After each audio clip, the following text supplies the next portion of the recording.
I had stayed parked at that gas station for even 5 more minutes, I honestly believe something very bad would have happened to me. At the time, I didn't know exactly what was going on. I just knew something about that place felt wrong the moment that truck pulled in with its headlights turned off. And the thing lying in the road afterward still bothers me years later. This happened last November when I was driving across the country to visit my parents for Thanksgiving. They live on a ranch that's basically in the middle of nowhere. Getting there from my apartment takes around 20 hours of driving, which usually means spreading the trip over 2 or 3 days if you don't want to completely destroy yourself behind the wheel. I had done the drive a few times before and honestly hated it every single time. Not because it was difficult, because it was unbelievably boring. For hours, you just stare at the same scenery. Endless farmland, long stretches of highway, forests that look exactly the same mile after mile. Sometimes you go 30 or 40 minutes without seeing another car. The first half of the trip is usually fine.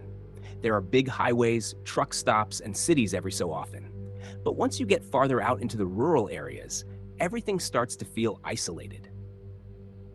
Late on the second day of my drive, I left the main interstate and merged onto a smaller highway that eventually leads toward the region where my parents live.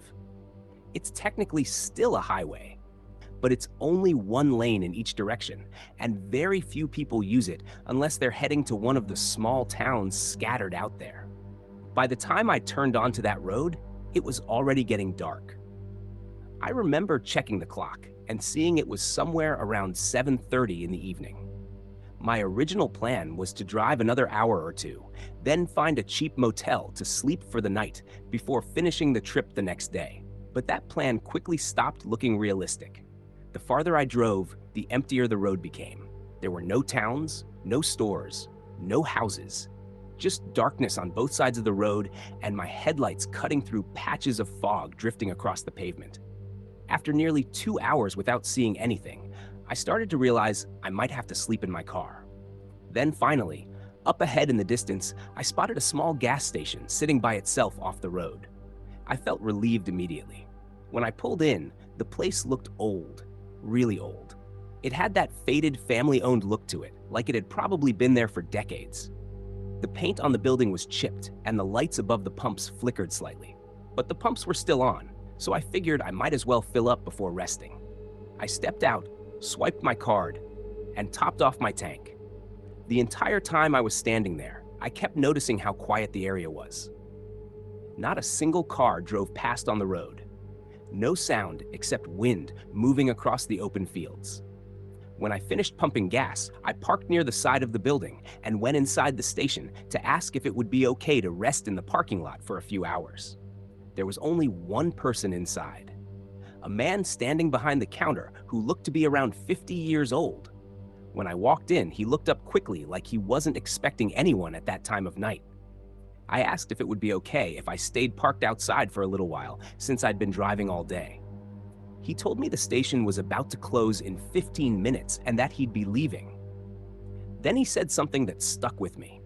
He said if I felt comfortable staying there overnight, he didn't mind. The way he said the word comfortable made me pause for a second. It almost sounded like he was warning me about something without actually saying it. Still, I didn't think too much about it at the time. I bought a couple energy drinks for the next day, thanked him, and walked back out to my car. About 15 minutes later, I saw him lock up the building, get into his car, and drive away down the road. As soon as his headlights disappeared, the gas station lights shut off automatically. And suddenly, the entire place was completely dark. It's hard to describe just how dark it became. Out there, with no nearby towns or streetlights, once those lights went off, it felt like the entire world vanished. I leaned my seat back, set an alarm for 3 a.m., and tried to get some sleep. But it wasn't easy. Something about the silence made it feel eerie. After lying there for a while with my eyes closed, I'm not even sure if I had fallen asleep or not when I suddenly heard something outside. The crunch of tires on gravel. At first it sounded distant, then it got louder and closer. My eyes snapped open. A moment later, I saw the shape of a pickup truck slowly rolling into the gas station parking lot. The strange part was that its headlights were completely off. The truck pulled right up beside my car and stopped. For a second, I just sat there frozen, staring through my windshield at the dark silhouette of the vehicle. I couldn't see the driver. I couldn't see anyone inside, but the truck was facing directly toward me, which meant whoever was in it could probably see me. A really uncomfortable feeling crept into my stomach. There was no reason for someone to pull into a closed gas station in the middle of nowhere and park right beside the only car there, especially with their lights off. That's when I decided I didn't want to stick around long enough to find out what was going on. I quickly sat up, started my car, and pulled out of the parking lot. As I drove away, I glanced in my rearview mirror. The truck was still sitting there, not moving, just parked in the darkness. I kept driving, trying to calm myself down and telling myself it was probably nothing. Maybe it was just another traveler looking for a place to rest. But the feeling in my chest told me otherwise. About a quarter mile down the road, something suddenly appeared in my headlights. Before I could react, my car rolled directly over it. The impact was loud. It sounded like I had driven over something large. My heart jumped. I immediately slowed down and pulled onto the shoulder. At first, I tried looking through my mirrors, but it was too dark to see clearly. So I stepped out of the car and walked back toward the road. Cold wind rushed across the empty fields as I approached the object lying in the middle of the lane. From a distance, it looked like a large duffel bag, but it was oddly shaped, long, bulky, and the first thought that entered my mind was that it almost looked like a body bag. I didn't get close enough to confirm that thought, because right then, I heard something behind me, the sound of a vehicle racing down the gravel road. I turned around. At first, I couldn't see anything in the darkness, but the sound grew louder and louder. Then suddenly, headlights appeared behind me. It was the same pickup truck. The driver was speeding toward me fast. My stomach dropped. I ran back to my car, jumped inside, and locked the doors. The truck flew past the object in the road, then slammed on its brakes and swerved behind my car. 2 doors opened. 2 men jumped out. But by that time, I was already hitting the gas. My tires spun as I sped down the road, my hands shaking on the steering wheel. I tried calling 911 immediately. The phone would connect for a second. Then the call would drop. No signal. I kept driving for what felt like forever, constantly checking my mirrors. But the truck never appeared again. Eventually, about 40 minutes later, I reached a larger highway that led toward a populated area. Once I finally had signal, I called the police and explained everything. They told me they would check the area. About half an hour later, an officer called me back. He said they didn't find anything. No truck, no bag, nothing in the road. To this day, I still don't know what I saw that night. But every time I think about that truck arriving with its lights off and that object lying in the road, I get the uneasy feeling that I accidentally stumbled into something I was never meant to see. And leaving when I did may have been the luckiest decision I've ever made. If you were in that situation, would you have stayed at that gas station or driven away the moment that truck pulled in with its lights off? Let me know what you would have done in the comments below. And if you enjoy real-life disturbing road trip stories like this, make sure to subscribe and stick around, because the next story is even more unsettling.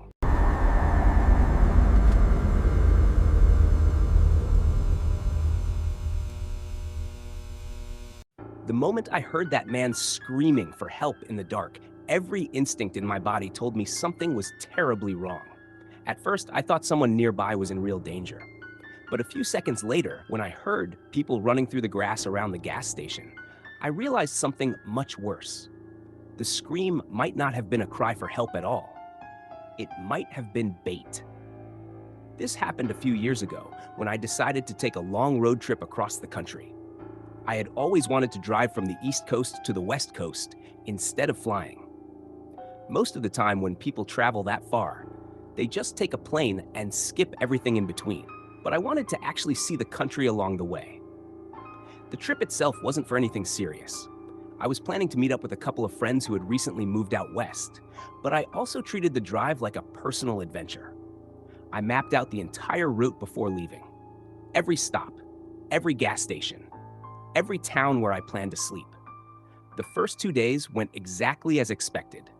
Long hours behind the wheel, but nothing unusual happened. Then on the 3rd day, things started to get strange. That evening, I was driving through a rural part of the country when I came across a large construction zone on the highway. Bright orange signs warned that the road ahead was closed. My GPS quickly recalculated and told me to exit the highway and follow a small road that ran parallel to it for a while before reconnecting farther ahead. At first, that didn't seem like a big deal, but something about it felt a little odd. When I got off the highway, I noticed that none of the other cars around me followed the same detour. They all turned in a different direction. I remember briefly wondering if I had misunderstood the directions, but the GPS insisted I was going the right way, so I continued driving. The road I was on was much smaller than the highway, just a narrow two-lane road cutting through dark countryside.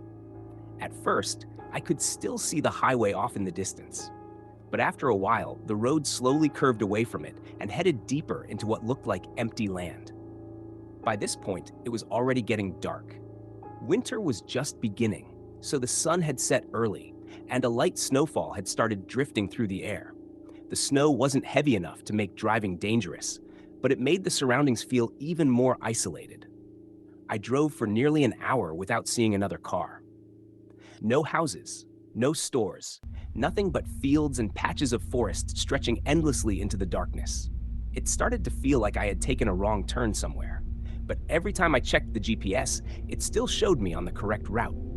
Eventually, I noticed something in the distance, a small cluster of lights glowing faintly against the night sky. Relief washed over me. It looked like a small town, and more importantly, I was starting to run low on gas. When I got closer, I realized the town was much smaller than I originally thought. Maybe 15 or 20 buildings total. Most of them looked old and worn down. A few dim lights were on outside some buildings, but the streets were completely empty. There were no people, no moving cars, no open businesses. It felt strangely lifeless. I drove slowly through the town until I spotted a small gas station sitting near the edge of the road. A flickering light hung above the pumps, and the station building itself looked closed. But the pumps still seemed to be working. I pulled in and stepped out of the car. The cold air immediately hit my face, and the quietness of the town felt almost unnatural. The only sound was the faint hum of the gas pump as I started filling my tank. That's when I noticed something else. There was another vehicle already at the station. A gray SUV parked at the pump across from me. At first, I assumed the driver must be inside the building, but after looking around, I realized the station was completely closed. The doors were locked, and there was no one around. I looked through the windows of the SUV. The inside was packed with luggage and travel bags. It looked like someone who was clearly on a long road trip, just like me. But whoever owned that vehicle was nowhere in sight. The longer I stood there pumping gas, the more uneasy I started to feel. The town felt wrong. It wasn't just quiet, it felt abandoned, like everyone had suddenly disappeared. The gas pump was also unbelievably slow. After standing there for a minute, I noticed it had barely pumped a single gallon. I sighed and leaned against my car, staring out into the dark streets. That's when I heard it, a scream. It came from somewhere in the distance, a man's voice yelling for help. The sound made me jump so hard that I accidentally slammed my shoulder against the gas pump. For a moment, I just stood there, staring into the darkness in the direction the scream had come from, but I couldn't see anything. Then the voice yelled again. This time, it sounded closer, much closer, like it was somewhere just beyond the edge of the gas station property. Something about the voice felt strange. I can't explain exactly why, but it didn't sound like a normal cry for help. It sounded almost forced, like someone trying too hard to sound desperate. I took a few cautious steps away from my car, trying to see farther into the darkness. Everything around the station was pitch black, just empty streets and tall grass moving slightly in the wind. For about 20 seconds, there was complete silence again. Then, suddenly I noticed movement. Someone ran quickly across the far side of the gas station building. I barely caught the shape before it disappeared into the darkness. My heart started pounding. Then I saw another shadow move in a different direction. That's when my gut told me something was very wrong. I immediately grabbed the gas pump and pulled it out of my car. As I was putting it back, I started hearing footsteps, multiple footsteps.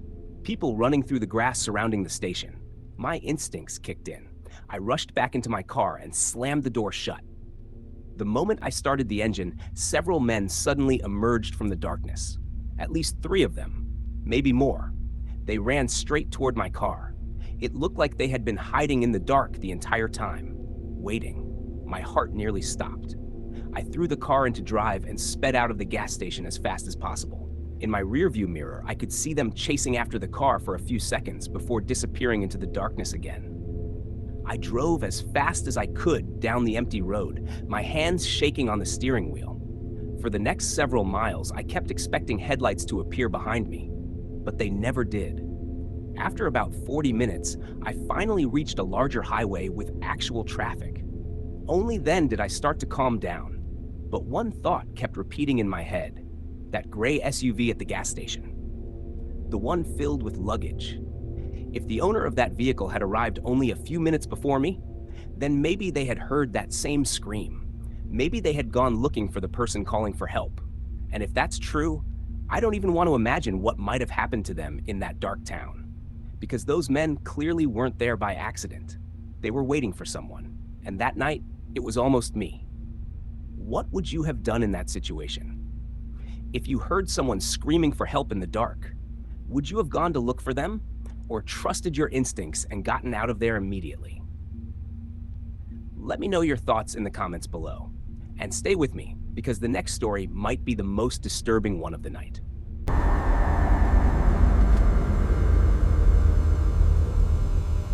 I'm almost certain that if I had opened the door of my van that night, I wouldn't be here telling this story. At the time, the man outside my window sounded calm and friendly. He kept saying he just wanted to help me fix my tire. But the moment I saw his smile through the glass, something inside me knew it was a lie. And when I realized what had happened to my tire, I understood exactly why those two men had been lurking around my van in the first place. This happened when I was 23 years old during a cross-country drive. My life at the time was honestly kind of chaotic. I had just left my apartment, quit my job, and packed most of my belongings into a small cargo van so I could drive across the country to my parents' place on the West Coast. The plan was simple: store my stuff at their house for a while and figure out what I wanted to do next with my life. The van I was driving wasn't one of those fancy travel vans you see online. There was no kitchen setup, no cabinets, nothing like that. It was basically just an empty cargo van with a mattress thrown in the back and cardboard boxes stacked around it. But it worked well enough for what I needed. I had decided to save money by sleeping in the van instead of paying for hotels during the trip. The first day of driving actually went better than I expected. It was exhausting, but manageable. By the time midnight rolled around, I had already been driving for about 14 hours straight. I was completely drained and just wanted to find somewhere safe to park and sleep. That's when I saw the sign: rest stop, 20 miles. I felt relieved immediately. Rest stops usually have truck drivers, travelers, and a few parked cars around, so I figured it would be a safe place to spend the night. 20 minutes later, I took the exit. But as soon as I turned off the highway, something felt strange. The rest stop wasn't visible from the road. Instead, the exit ramp curved downward into a wooded area. Tall trees surrounded the entire place, blocking the view of the highway completely. When I pulled into the parking lot, my stomach sank. There wasn't a single other vehicle there. No trucks, no cars, nothing. The parking lot lights were on, but they were dim and spread far apart. Large sections of the lot were swallowed by darkness. I parked near the restroom building and shut off the engine. For a moment, I just sat there, looking around. You would think an empty rest stop would feel peaceful, but this one didn't. It felt isolated, like the entire place had been hidden away from the rest of the world. The highway noise was barely audible through the trees. The only sound I could hear clearly was the steady chirping of cicadas in the forest. I tried telling myself I was just overthinking things. After all, it was late at night. Most travelers were probably already sleeping somewhere else. So I grabbed my phone and stepped out of the van to use the restroom before going to bed. The restroom building was surprisingly clean and well lit. That actually made me feel a little better. Maybe the place wasn't as abandoned as it first looked. But when I stepped back outside, the uneasy feeling returned almost immediately. The forest surrounding the parking lot looked incredibly dense, tall trees pressed up against the edges of the pavement. Beyond the first few rows of trunks, everything disappeared into total darkness. For a brief moment, I had the strange feeling that someone might be standing out there watching. Of course, there was no real reason to think that.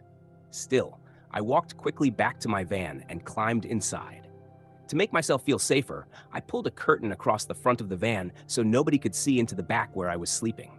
Then, I lay down on the mattress. I was so exhausted that I fell asleep almost immediately. At least I think I did, because the next thing I remember is waking up suddenly in the middle of the night. At first, I didn't know why. Then I heard it. Voices. Two men talking quietly outside the van. My eyes shot open. I sat up and checked the time on my phone. 3 a.m. That didn't make any sense. When I arrived earlier, the parking lot had been completely empty. If someone had pulled in with a car or truck, I should have heard it. But I hadn't heard anything. I held my breath and listened carefully. The men were whispering to each other. Their voices were low, but I could tell they were standing very close to the van, maybe even right next to it. My heart started pounding. Part of me hoped they were just travelers who had pulled in late and parked nearby. But something about their voices made me nervous. Slowly, I crawled toward the front of the van and pulled the curtain aside just enough to peek outside. The first thing I noticed was the parking lot. It was still completely empty. No cars, no trucks, nothing. Then I turned my head slightly and looked out the side window and instantly locked eyes with someone. A man was standing just a few feet away from the van, staring directly inside. The moment he realized I had seen him, he quickly stepped out of view. My entire body froze. I slowly pulled the curtain closed again. For a few seconds, there was silence. Then I heard the two men whispering to each other again. After that, nothing. No footsteps, no movement, just silence. I waited for several minutes before carefully pulling the curtain aside again. The area outside the van looked empty. Both men had disappeared. That didn't make me feel better. If anything, it made the situation more unsettling, because the only place they could have gone was into the forest surrounding the parking lot. And that meant they could still be out there, watching.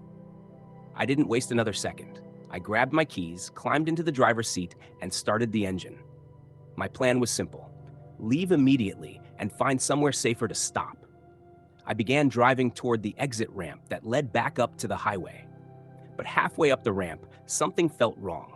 The van was struggling to move. I pressed harder on the gas pedal, but the vehicle barely gained speed. That's when I noticed a red warning light blinking on the dashboard.